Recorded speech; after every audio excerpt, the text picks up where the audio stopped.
तो आज हमारे स्टूडेंट देखेंगे एसी में कैसे हम लोग गैस फिलिंग करते हैं, कैसे जो मीटर की रीडिंग चेक की जाती है, कैसे लीकेज का पता लगा जाता है, कैसे हम लोग इसमें गैस को डालेंगे, कौन सी कैन आती है, कितने रुपए की आती है, वैक्यूम कैसे बनाते हैं, वैक्यूम के बाद अपना जो कोई पंचर है या फिर कोई इसमें कोई पाइप लीकेज है उसमें गोल लगा कैसे चेक कर सकते हैं, कितनी गैस डालनी है, क्या क्या कंपोनेंट होते हैं। वहां पर भी कंप्रेसर पड़े, कोई स्टूडेंट खोल के देखना चाहे वहां पे देख सकते हैं। तो ये स्टूडेंट है, इनको ट्रेनिंग करवा रहे हैं, कार मैकेनिक के स्टूडेंट हैं जो इंजन की ट्रेनिंग करते हैं। उसके साथ ही वायरिंग की ट्रेनिंग होती है, उसके संग ही सेंसर की ट्रेनिंग है, उसके संग ही स्कैनिंग की ट्रेनिंग है, उसके संग ही ऑटोमेटिक ट्रांसमिशन की ट्रेनिंग है, उसके संग ही एसी की ट्रेनिंग है। अलग से पैसा नहीं लिया जाता कि वायरिंग का 30,000 अलग, एसी का 30,000 अलग, स्कैनिंग का 15,000 अलग, 60,000 पे दो, सारे ट्रेनिंग करो, खुश होके जाओ। आगे देखिए कैसे ये सर बता रहे हैं एसी को रिपेयर करना। तो वापस से स्वागत है आज हमारे एक छोटे से YouTube वीडियो में। टाइम 6:15 हो रहा है, सारे लोग अभी जा चुके हैं, सेंटर पूरा खाली है अभी क्योंकि टाइम ओवर हो चुका है 6:15। आज का वीडियो होने वाला एसी के लिए जो स्टूडेंट आते हैं कार की ट्रेनिंग करने। मारुति के इंजन है, ऑडी की V6 के इंजन है, ये मर्सिडीज का इंजन है जिसपे अभी हमारे स्टूडेंट ट्रेनिंग कर रहे हैं। BMW का इंजन है, टाटा का इंजन है, ये हमारा फोर्ड का इंजन है, ये हमारा होंडा सिटी का इंजन है, यहाँ पर शेवरोले का इंजन है, यहाँ पर ये बाइक्स का इंजन है, ऑटोमेटिक ट्रांसमिशन है, यहाँ पर ऑल्टरनेटर है, सेल्फ है, टॉर्क कन्वर्टर है, वायरिंग है। अब आज हमारे स्टूडेंट ट्रेनिंग कर रहे हैं एसी की मर्सिडीज पर। हम जब गैस फिलिप करेंगे इसमें हमारी लो प्रेशर साइड 27 PSI और वो भी R1 134A का हर एक गैस की रीडिंग लिखी है, ठीक है। तो हर अपनी R1 134A में 27 PSI होना चाहिए, लो प्रेशर गेज है, ठीक है। और हाई प्रेशर गेज में हमारा 225 PSI होना चाहिए, ठीक है। 125 हाँ, ठीक है। इससे 30 26 इतना अप डाउन मारता रहता है, कम या ज़्यादा तो थोड़ा होता रहता है, ठीक है। गैस अगर ज़्यादा डाल देते हैं तो अपना एसी कंप्रेसर ट्रिप मारेगा, कभी बंद होगा कभी ओपन होगा, क्योंकि इतनी ज़्यादा गैस है। और जिसमें AC gas pressure switch sensor है ना, वो सेंसर बताएगा कि गैस ज़्यादा है, तो अपना कंप्रेसर फेलियर होने के चांसेस बन जाते हैं। तो ट्रिप मारने के तो इसमें देखेंगे ना गैस का प्रेशर कितना है, गैस का प्रेशर हमें पता होना चाहिए कितना होना चाहिए, जब जाके हम इसमें लगाएंगे, ठीक। तो ये आ गया। अब इसमें हम क्या बनाएंगे, वैक्यूम। इसके अंदर एक वैक्यूम क्रिएट करेंगे। जब वैक्यूम क्रिएट करेंगे तो ये हमारी लो प्रेशर गेज की जो नीडल है वो हमारे -30 पे जानी चाहिए, -30 पे जानी चाहिए, -30 पे, क्योंकि वैक्यूम में खींचता है। वैक्यूम उस जगह को बोलते हैं जहाँ कुछ ना हो, ठीक है। वैक्यूम उसी को बोलते हैं ना। तो -30 में तो कुछ नहीं है ना, 0 पे तो सब कुछ है ना। एटमॉस्फेयर का जो वातावरण है उसमें तो है एयर, जो एयर इसके अंदर जा चुकी है, अगर उस एयर को नहीं निकालेंगे तो गैस फिलिप नहीं हो पाएगी। जब गैस फिलिप नहीं हो पाएगी तो हमारे कैन में आधी गैस इसके अंदर जा पाएगी। अरे अब जो एटमॉस्फेयर की वातावरण में अलग अलग प्रकार की सभी मिक्स गैसें हैं, ठीक है। तो किसी में नाइट्रोजन, किसी में कुछ है, तो वो गैसें इसके अंदर जाएगी। इसके अंदर क्या है, मॉइस्चर आएगा, नमी आएगी, नमी आके आइस फॉर्म मतलब कि बर्फ जम जाएगी, उसकी बर्फ जम के इसकी लाइन को चौक कर देगी। जब इसकी लाइन चौक हो जाएगी तो अपनी एसी काम करना बंद कर देगी। और वही मॉइस्चर अगर एसी कंप्रेसर में आ जाता है तो एसी कंप्रेसर हमारा फेलियर हो जाएगा, ठीक। अब जैसे कि यहाँ से हमने हाई प्रेशर वाल्व खोला था तो यहाँ से एकदम गैस निकली, गैस के साथ हमारा थोड़ा सा ऑयल निकल जाता है, ठीक है।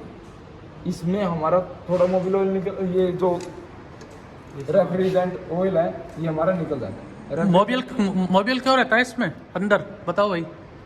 2-4 वीडियो देखी होंगी आपने इसी से पहले आए थे जब, ऐसा तो हो नहीं सकता यूट्यूब पे वीडियो नहीं देखी आपने। ऑयल क्यों रहता है इसमें अंदर, जब गैस इसमें रहती है तो ऑयल का क्या काम है, अब बता। अरे तेज बता, अरे गलती बता दे, बताओ भाई।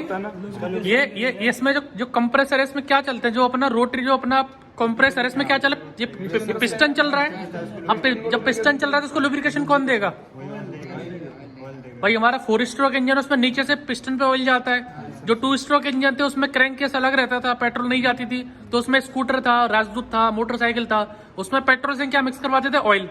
देखा था पापा को कभी? तो अंदर पिस्टन में ऑयल जाना चाहिए, लुब्रिकेशन।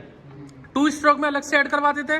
4 स्ट्रोक में नीचे से क्रैंक केस है वो खुला हुआ है, नीचे से जो डीजल इंजन आपने देखा होगा जेट लगे रहते हैं, वो जेट से ऑयल कहाँ जा रहा है, सीधे पिस्टन पिन पे और पिस्टन की स्कर्ट पे इधर उधर, और जो अपना पिस्टन जो स्लीव है अंदर की वो पूरी लुब्रिकेंट होती है। लेकिन इसमें जब गैस ही गैस चलेगी तो उसके पिस्टन को लुब्रिकेशन कहाँ से मिलेगा?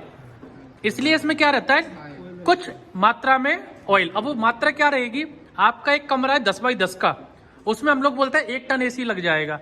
एक कमरा, ये पूरा हॉल है हमारा ट्रेनिंग सेंटर, इसमें 2 टन का एसी लगा दे तो काम कर जाएगा 2 टन का एसी।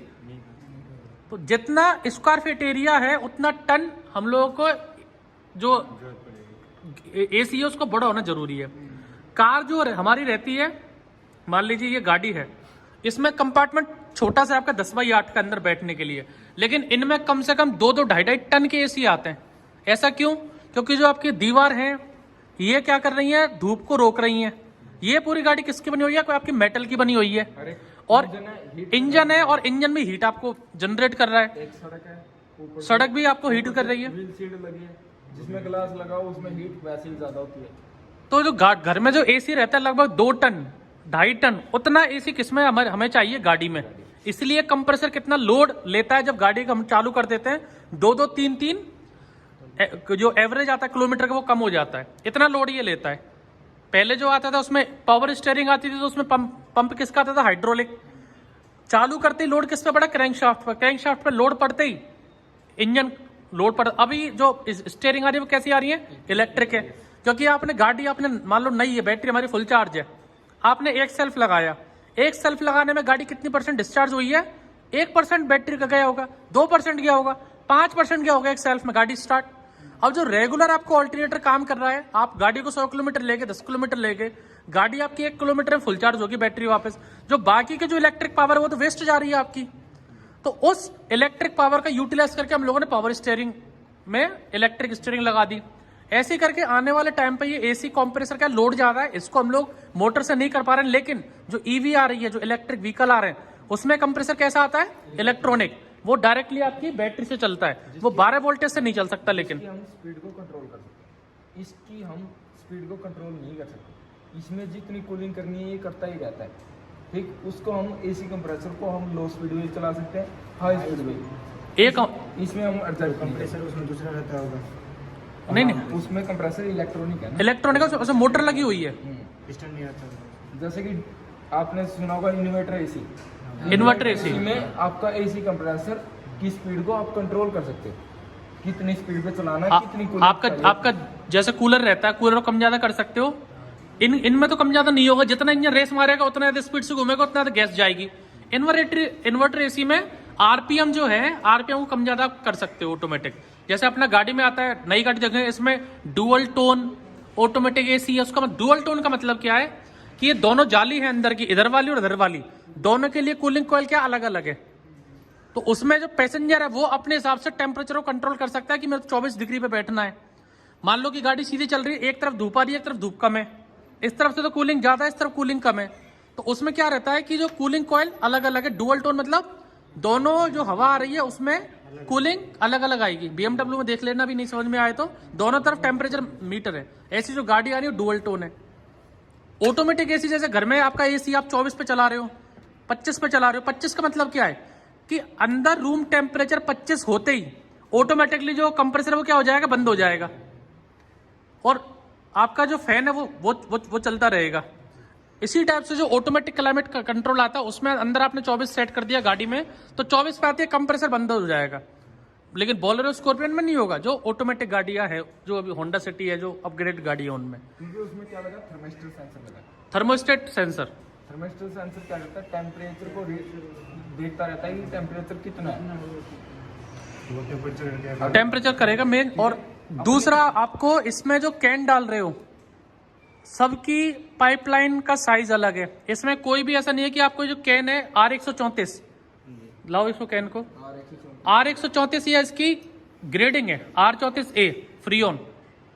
इसकी गैस है नॉर्मल, इसको आप जिस जगह से निकालोगे वहां पर क्या हो जाएगा, ये हीट को एब्जॉर्ब करती है।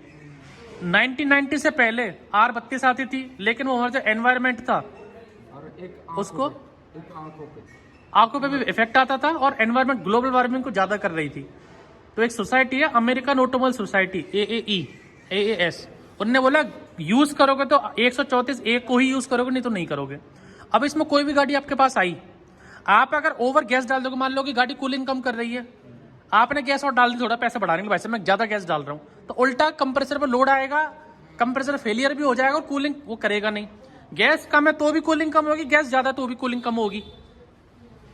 भाई आप समझो, आप एक तो नॉर्मल चल रहे हो, आप एक को मैं 50 किलो का बाट दे दो, उसको उठा के चलो, भाई कैसे चलोगे? आप 4 रोटी खाते हो, 6 रोटी खा ली तो आप लेट गए, आप तो भाई रोटी ज्यादा खा ली, पेट फूल रहा है।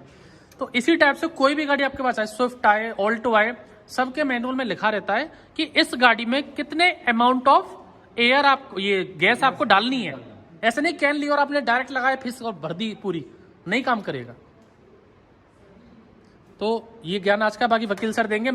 ये हमारे स्टूडेंट थे जो कार का चल रहे हैं, और मैं ये बताना चाह रहा था कि एसी में गैस डालने के लिए कोई रॉकेट साइंस नहीं चाहिए। 4 चीजें होती है इसमें, अंदर कूलिंग कॉइल है, बाहर कंप्रेसर है आपका, एक कंडेंसर है आपका, और एक्सपेंशन वाल्व है। चारों वाल्व वो चेक करने आने चाहिए। डिसमेंटलिंग असेंबलिंग जब आप सामने हो, आप हमारे डैशबोर्ड को गाड़ियां वो खोल सकते हो, कूलिंग कॉइल आप निकाल सकते हो, देख सकते हो। इसमें कोई गाड़ी आपके पास आती है, प्रेशर दे के चेक करो, साबुन का घोल लगा के चेक कर लो प्रेशर आ रहा है। आज के टाइम पे अगर कोई कस्टमर ऐसा आ रहा है जो भीचू है, पैसा नहीं दे रहा, तो वेल्डिंग करा के पाइप लगा दो, नहीं दे रहा तो नया पाइप डालो। इस चीज के 30,000 पर नहीं होने चाहिए। हम लोग एसी की ट्रेनिंग फ्री करवा रहे हैं बाबा ऑटोमोबाइल में। जो भी कार मैकेनिक का कोर्स करेगा, वायरिंग चाहे सेंसर चाहे एसी, सब फ्री होता है कि नहीं? पैसे लिया क्या? ठीक है, चलिए वकील सर कंटिन्यू। ये थी हमारी एसी की ट्रेनिंग, इनको अकेले छोड़ते हैं कंटिन्यू करने के लिए।